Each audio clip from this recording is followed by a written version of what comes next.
Evil Geniuses has got to be careful they don't run into a freight train at the start of this game. All right, so we are going to be hopping into the matchup. It is Dignitas versus Evil Geniuses. Last game we saw Dig in today, the first one of the day, they had a comeback victory. We'll see if that momentum stays with them now. Yeah, absolutely. You can see the Doran's start by the supports. Both of these guys looking to get fairly aggressive. I know Crepo was probably the first support I saw with the 2014 season changes to just swear off the gold per 10 items start of the game, especially because of how aggressive he's going to want to get early on Leona. Knowing that Kiwi Kid and I'm a Cutie Pie play that Jinx Annie like a kill lane, a squishy kill lane that can be counterattacked, which is why it's quite important that Crepo builds defensively. Indeed, the Doran's ring is going to give them that good amount of attack that they want, and everybody starts off safety potions, as they would. So we see the line of scrimmage being created by both teams. The human sentries are out. And haven't seen this before. I haven't seen this ever. Like I said, though, in our first game, really, Fnatic was the only one here in 4.1 that's done an invade. And also on the previous patch, we did see EG do an invade and get a kill with Thresh, actually multiple kills. Theory number 2 that I think teams are going to start doing eventually. Kobe touched on it a bit in the previous game, how everyone just kind of waits in these lines and then generally wards early on. And then since they're very short duration wards, by the time the junglers get double buffs, they go and gank a lane. I think teams are going to start to delay their trinket placements at the start of the game, since almost all the junglers will be in a habit of clearing double buffs anyway. That way they can actually spot the double buff jungler with their trinket ward when said gank happens. But for now, these players are still kind of set in their ways, and they like having the early vision to know where rotations happen. Like these, for instance. If you waited for the trinket wards, they may not know to counter-invade. So we do have the late ones. Very nice. And we also have, again, the sweeper on the Kiwi Kid, which was really a catalyst for Crumbs to repeat that lane.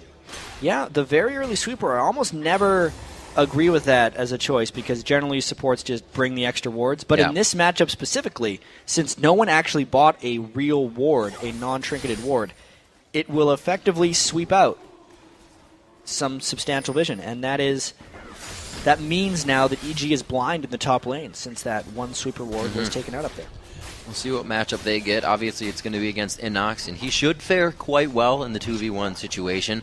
And we always know Mundo does too, so we'll come back to those lanes. And speaking of 2v1s, this is a really interesting wrinkle. As almost everyone may know, the turrets that are in the mid lane and the top lane now have a super Doran shield of sorts and 20 armor, or basic attack, 20 damage reduction. But what's happened here is the fast-pushing team with Jinx, who is the best turret-killing AD carry early game, is going against the strong turret because they wanted to dodge the very slow-pushing Leona and Ezreal in the bottom lane. Now, what's actually going to happen off of this, I think, is even when you get some defenders, these turrets actually might fall very close to each other as far as damage goes, just since Jinx and Elise, especially being a ranged jungler, can kill turrets so much faster. And they time this perfectly. They have the siege wave there. It's going to give them a little extra, mirrored on the bottom lane. But this turret, as we said, should fall a little faster. Dignitas is eyeing this turret, and it looks like they're actually going to grab it sub 4 minutes. Yeah, and normally you'd think, hey, the counterplay is to just push the bottom lane faster, but they can't anymore. The turret's gone. The second turret doesn't actually have the damage reduction, and if they want to keep doing this turret push, they're completely free too. And EG is trying to follow up on this as well. Quaz has not even gone to lane. We know him for just hanging out in the jungle during this. Yeah. Or Cruiser, sorry. Yeah, both of the top laners don't want to deal with three people, so they've turned into junglers. They kind of done a little swap. I just really want to point out, you see how much slower those champions are attacking when compared to I'm a Cutie Pie, who gets attack speed from his minigun, and then Elise, who gets attack speed from her frenzied W. So we could see how happy he was about Jinx during the interview. He almost couldn't speak. He's like, you get that excitement. You take down turrets so fast. You're a turret takedown person. And he's doing it right now. That was the I'm a Cutie Pie excitement right here. And this is a very early dragon. You can see 125 gold per person, which actually doesn't factor into much more than the turret. I definitely think that the two turrets such a fast-paced game are better at this point. You only got 625 gold for the dragon. You get more global gold combined with a local gold from the top turret. And Dignitas has outplayed this early game. I don't think EG would have expected a 2v1 just turret rush in the top lane, especially with the 4.1 turret changes.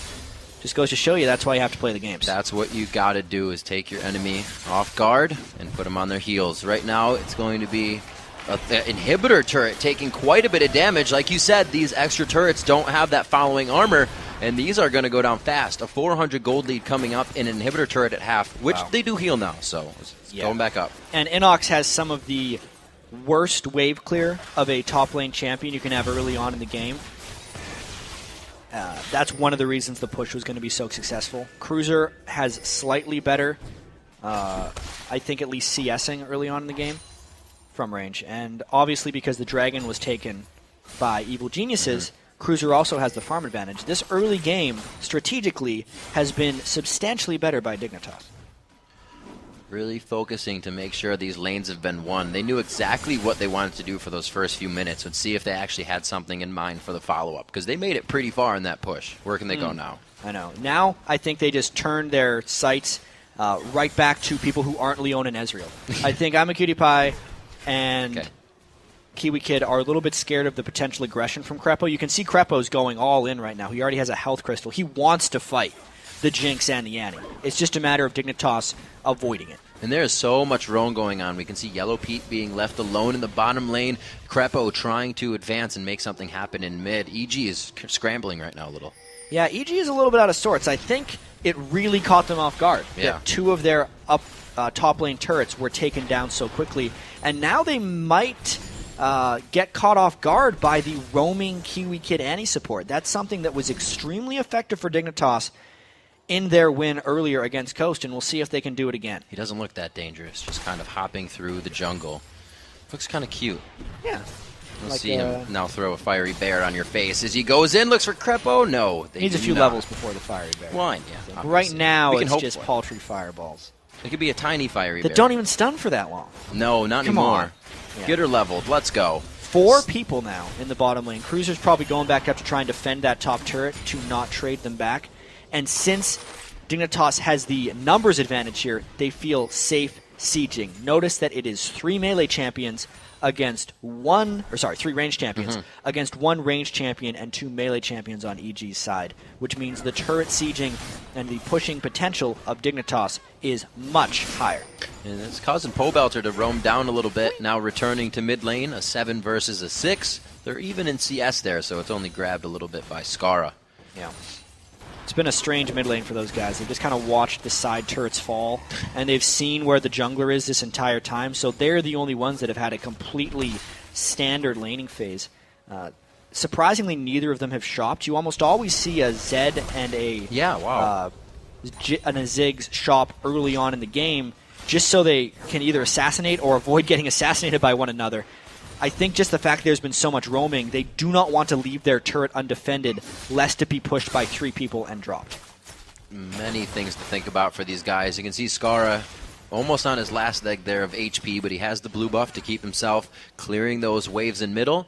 Pobelter's been doing a very nice job of actually being able to push back a Ziggs. It's kind of a hard task to do.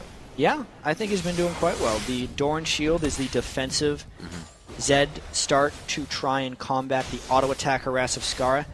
I think mainly it's just been a trade lane. You can see that Skara is actually going a little bit offensive against Pobelter. The regular Ziggs build that I see against Zeds is Doran's Ring, second Doran's Ring, and a tier into a Seeker's Arm Guard.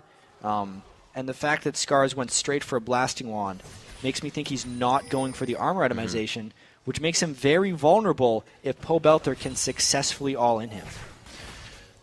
See, that could be coming up very soon here. We saw a lot of movement from the teams just a few minutes ago. We'll have to see how the rest of the matchups go. We look now that Inox and Cruiser are faced 1v1, and Italy has kind of fallen off of being in the top lane. Why is that? Well, there's a lot of reasons why Nidalee hasn't been seen in the top lane, because her laning phase generally is kind of land a spear, win the lane. Okay. That works much better against squishy champions, especially when she can get the blue buff and a bit of AP and start letting those spears hurt. And also, Bruiser Nidalee, or the tank Nidalee, fell off heavily when her Cougar form armored magic resist got stripped. That was many patches ago. So it's actually not the Bruiser Nidalee Inox is going for. He's going with the AP Nidalee. And we got ganks on both sides of the map here. Yep, both lanes are seeing action. Cutie Pie could go down here, and he does. It hits him on the backside. Crepo is going to be falling in the exchange, and it looks like they're still chasing Cruiser back to his turret. In the top lane, Crumbs makes it out. Cruiser does not. And it looks like they're trading back and forth on either side. All said, though, this was much better for Evil Geniuses. They turned this gank around 2v3 and nearly got 3 kills, just got the 1, whereas their gank in the other lane was not retaliated. So very good things by EG here. That's the fear that Dignitas had of the Leona, but let's take a look at this this other gank here. Looks like they had to use They didn't even land the spear. They get the assault and battery. And then they just had an Ignite on and just brute force that tower dive. People often underestimate the Cougar form burst for Nidalee once she hits level 6, and Inox put it all on Cruiser right there and was able to finish him off. Good thing he had that Fiendish Codex AP that he just bought. That's going to help him out a little bit there. As they back off, the turret goes down in their favor. EG starting to make a few moves back structurally against Dignitas. They've tied those up, have a 2,000 gold lead. It looks like they may have found themselves a Crepo. Ooh, and he doesn't even have his ultimate up. This is a dead Crepo. Yeah, at level 6, Crepo going down. The team's not going to be able to use him for now, but they are getting the dragon on Dig's side. He didn't even get his ward down afterwards. Despite not having a teleport on Cruiser, he was able to roam down. There's no turret for him to defend. Dignitas trying to go for this objective, and it doesn't look like EG can get in range to counterattack this one, Riv. Crepo looking to come back. He was a big part of being in that fight, so the team had to back off. You see the spear is starting to hurt. That Unthine's Unholy Grail is finished. Like you said, it's not an AP, or it's not a tank Nidalee. Yeah, this game got really interesting because Dignitas has seemed to outplay the objective game, but EG has made all the other moves properly. Right. I have to say, Pobelter's farm in the mid lane is spectacular, and really the turned around gank by Yellow Pete and Crepo really speaks volumes to how much stronger they can be in 2v2 and skirmish situations. And now that Inox has an Athene's Unholy Grail, is just absolutely massive as far as trying to get some mid lane tower siege down. They won't be able to reach the turret too well unless Scar runs out of mana / gets a little bit low from Nidalee spears. But you know, they're actually looking to take some of these objectives back now, since they have 2 squishy solo laners, and Cruiser still needs to farm up before he can start running at them. Yeah, he does not even have the Sunfire Cape in his inventory yet. We're still looking at just Sork Boots and the Spirit Gem. Looking onto Crumbs. He's making the shot calls, we have to remember. Coming from the other side, not too sure. Say it might be Snoopy. I know Crepo talks a lot for the bottom line on EG. Yeah, EG definitely has a small committee, probably a committee of 2. It's Snoopy and Crepo who like calling the shots. They have actually complimented Inox and Pobelter for being vocal, but mostly on their ability to follow what they're saying and put in input when they see fit. Like if they disagree with something, they'll bring it up, and then Snoopy or Crepo will make an appropriate call. And looking at Dig, how they are doing in the big picture, usually it's Skara. They've got him a kill so far. He's on that Archangel staff, and he is starting to power up. He can carry this. Yeah, that is the squishiest Ziggs to play against a Zed and Nidalee. He has almost no health. He has no resistances in that build. And if he gets hit by one spear, or even just a nice shadow Q shot from Zed, he's going to have to basically fall away from the turret. It's a incredibly greedy power build by Scar, but what it gives him the ability to do, as you saw there, was one-shot that back wave with his Q. Trying to keep himself strong in that. Looking down at Crepo, usually you see a Leona go for a gold generation build, but there's none there, actually. No, that's not what Crepo believes in. He also thinks that a Sightstone in itself is like gold per 10 because he was going to be buying the wards anyway. So he puts much more emphasis on getting the Sightstone because that not only gives him better vision control early, it also gives him more resilience, since Leona is one of the best scaling supports with health. It looks like that's exactly what he's trying to do. Yellow P, a lot of AD carries more or less, or even, I guess, everyone. You see a mana pot and Crumbs is. For that, you know, throughout the fight, they need a little bit more mana. More people are picking up consumables. More juice. More juice. Yellow Pete going with a Bloodthirster straight away. The other Ezreal we saw in North America was actually Double Lift's attempt to revive the blue build Ezreal. Yeah. First off, he started with the wrong trinket, so that wasn't good. But secondly, it just didn't work out in Double Lift's game. Surprisingly, I think that game was against Evil Geniuses, and they knew all about how that one didn't work. This it's almost time, like games are just too going short for that expensive of a build now. In some cases. Oftentimes. Yeah, right. It's more that the tanks are getting to that point where they just run him down before he can actually get the Iceborne Gauntlet to stop him. I think overall games have actually increased in time in Europe by about 3 minutes. That was in an infographic I checked out earlier. Inox looks like he gets the blue. That's going to help out, EG. Try to get some siege potential. Pobelter just gets taken out under the turret. He didn't even see that coming. Yeah, so Dignitas seems to generally be in the right places at the right times, and their turret game is very strong right now.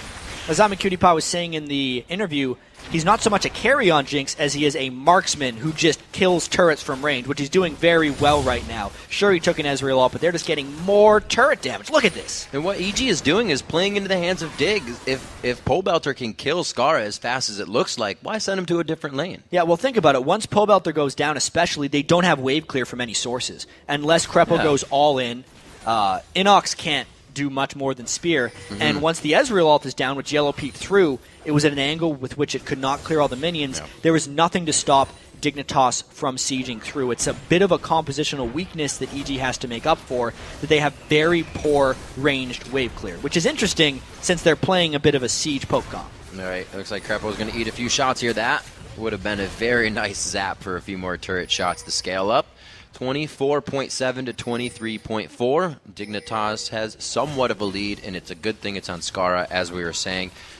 You see that the Bloodthirster, like you said, being stacked up by I'm a Cutie Pie. He's ready to get those turrets taken down.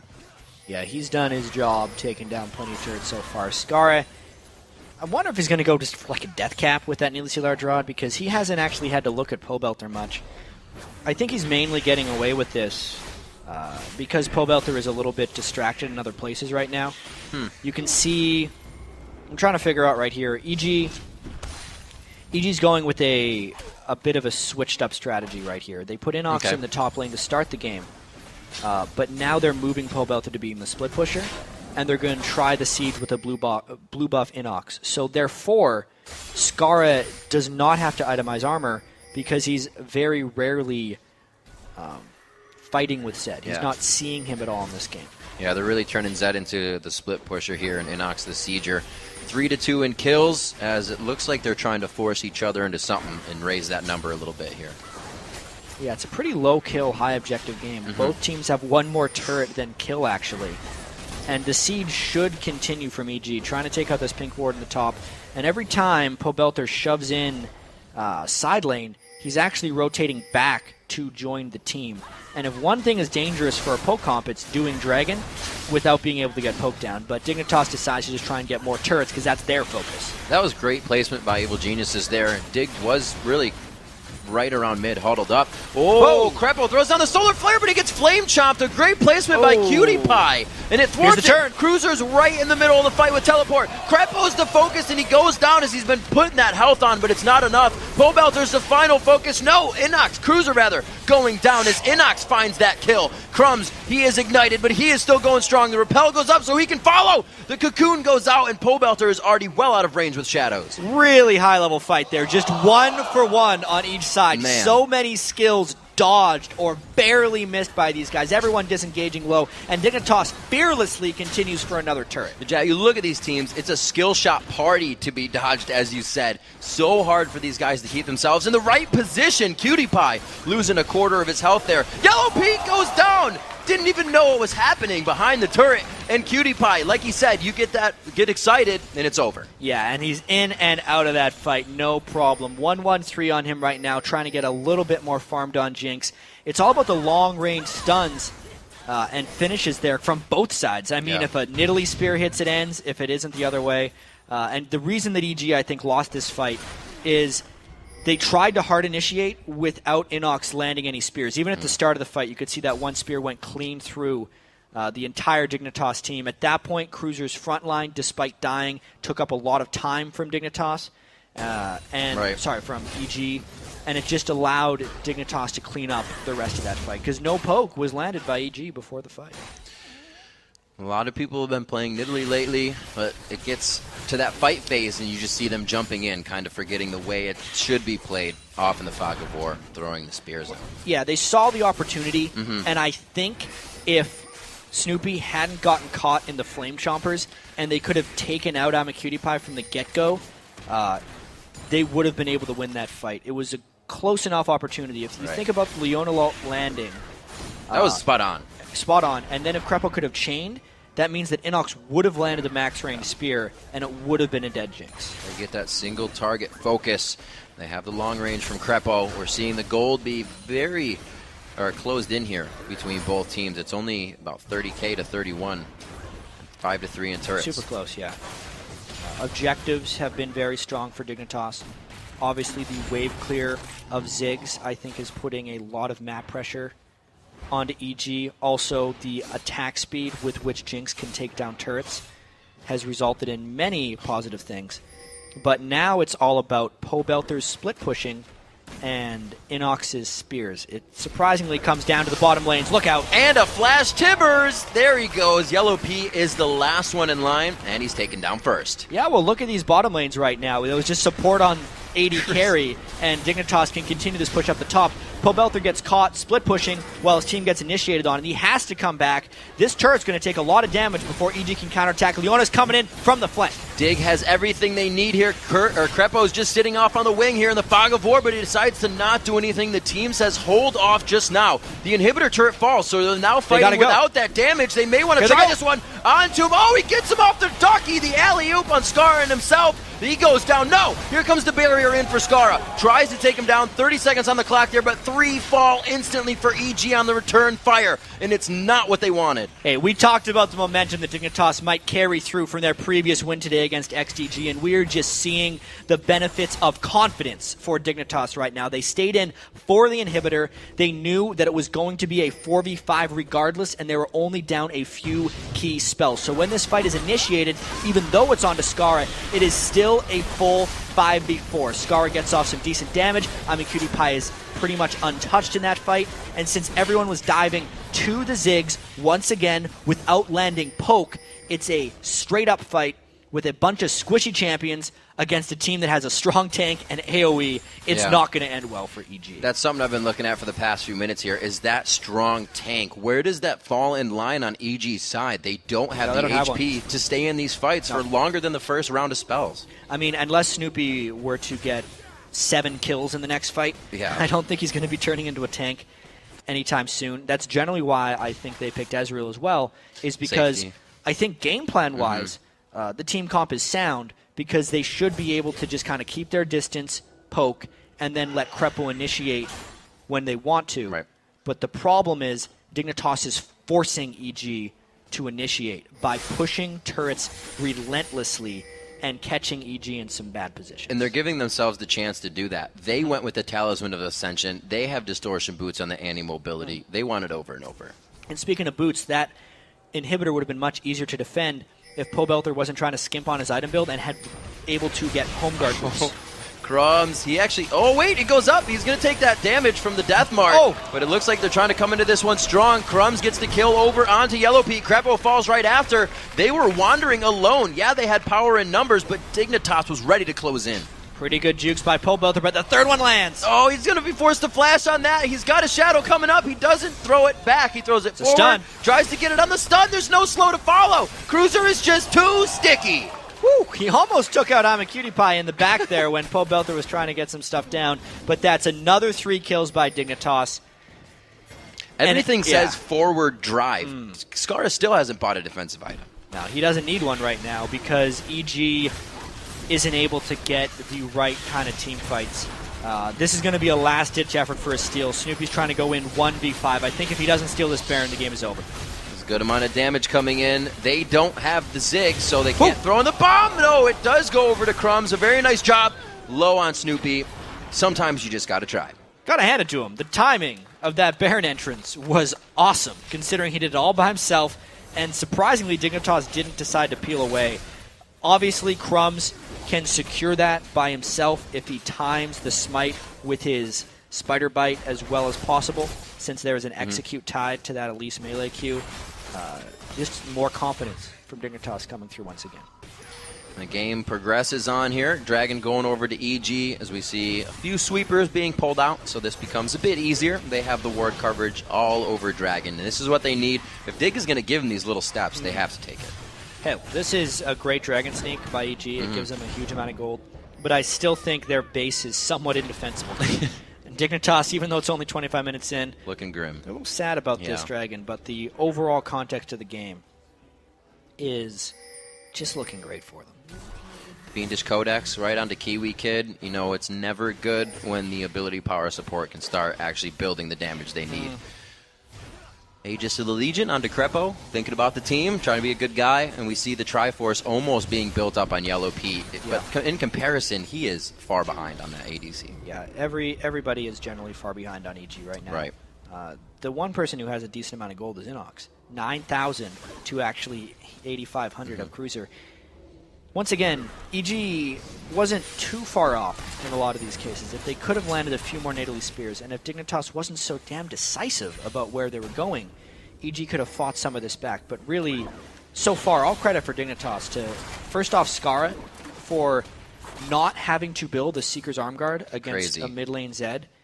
And then just, again, to I'm a Cutie Pie, who, 4th game in a row, has had a successful game on Jinx with his new support in Kiwi Kid, who is, again, performing exceptionally. Let's see how easily they can push down this turret. Again, they've avoided most of the poke, and they're already on the turret. So if EG wanted to stop it, they would have to do a hard initiation, which is just, they've done it too many times to try it again.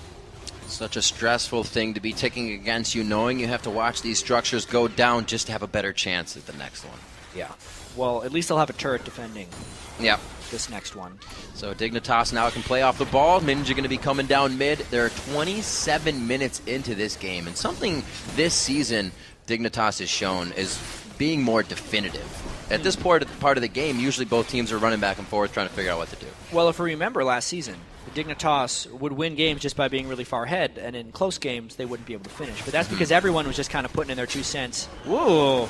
There's 50 cents right there. Yeah, that's a good contribution by Inox to Dignitas' plans right there. Nice guy. But this season, with Crumbs being the one making the calls, yes or no? That one person's not going to disagree with themselves, so they're generally going to be doing the right things.